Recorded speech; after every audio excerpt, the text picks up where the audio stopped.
Hi friends, பார்த்தீங்கன்னா நம்ம 2 subwoofer box வந்து ரெடி பண்ணியிருக்கோம். ரெண்டுமே வந்து பார்த்திங்கன்னா 12 இன்ச்சில் போடுற மாதிரி வந்து height box, tower box, height box, subwoofer box வந்து ரெடி பண்ணியிருக்கோம்.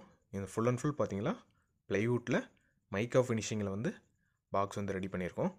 மைக்கா ஃபினிஷிங் எல்லாமே நீட்டாகவே ஃபினிஷிங் பண்ணியாச்சு. அது ரெகுலர் நம்ம எஸ்ஆர் பேஸ்ட்டு யூஸ் பண்ணி தான் மைக்கா வந்து எப்பயுமே ஒட்டுவோம். நீட்டாகவே ரெடி பண்ணியாச்சு. ஃபினிஷிங் எல்லாம் பக்காவாக இருக்கும். அதாவது மைக்கா கலர் வந்து கஸ்டமரே வந்து கொடுத்துருந்தாரு, இந்த கலர் தான் வேணும் அப்படின்னு. அதேமாரி இன்லெட்டில் பார்த்தீங்களா, பாக்ஸோட இன்டீரியரில் நல்லா பட்டி பார்த்து கார்னர் எல்லாமே லீக் ஆகாத மாதிரி ரெடி பண்ணியிருப்போம். 2 பாக்ஸுமே வந்து சேம் டெட்டோன் ஒரே மாதிரி வேணும் அப்படின்னு கேட்டனால ஸ்க்ரீனோட ரெடி பண்ணிட்டோம்.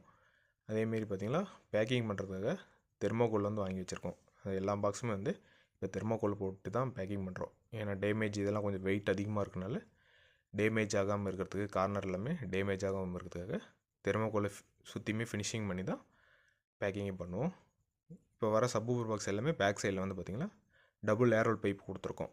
இது வந்து பார்த்திங்கன்னா நல்லா சாஃப்டான பஞ்சிங் நீட்டாகவே இருக்குது. ஏன்னா ஏர் எல்லாம் ரிலீஸ் ஆகுது, அதுக்காக வந்து டபுள் ஏரோல் பைப் வந்து போட்டுட்ருக்கோம். அதாவது 3 இன்ச்சு பைப்பில் 2 பைப் வந்து ஆக்சுவலாக வந்து ரெடி பண்ணி அதுக்கும் கார்னரில் எட்ஜ் எல்லாமே பட்டி பார்த்து நீட்டாகவே ரெடி பண்ணிட்டோம். ஃப்ரண்ட்டில் பார்த்தீங்கன்னா ஸ்க்ரீன் போடுற மாதிரி தான் வந்து ரெகுலர் பாக்ஸுக்கு வந்து ரெடி பண்ணியிருக்கோம். ஃபினிஷிங் எல்லாமே நீட்டாகவே இருக்கும்.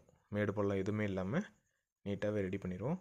ஸ்க்ரீனுக்கு கீழே பார்த்தீங்களா ஒரு 5 இன்ச்சு 5.5 இன்ச்சுக்கு வந்து ஸ்டெப்பு கொடுத்து, அப்போ தான் கொஞ்சம் லுக்காக இருக்கும். இல்லைன்னா தனியாக ஸ்க்ரீன் மட்டும் தனியாக தெரியும். அதுக்காக முன்னாடி ஸ்டெப்பு கொடுத்து ரெடி பண்ணியிருக்கோம். இது பார்த்திங்கன்னா மைக்கா வந்து நிறையா கலரில் இருக்குது.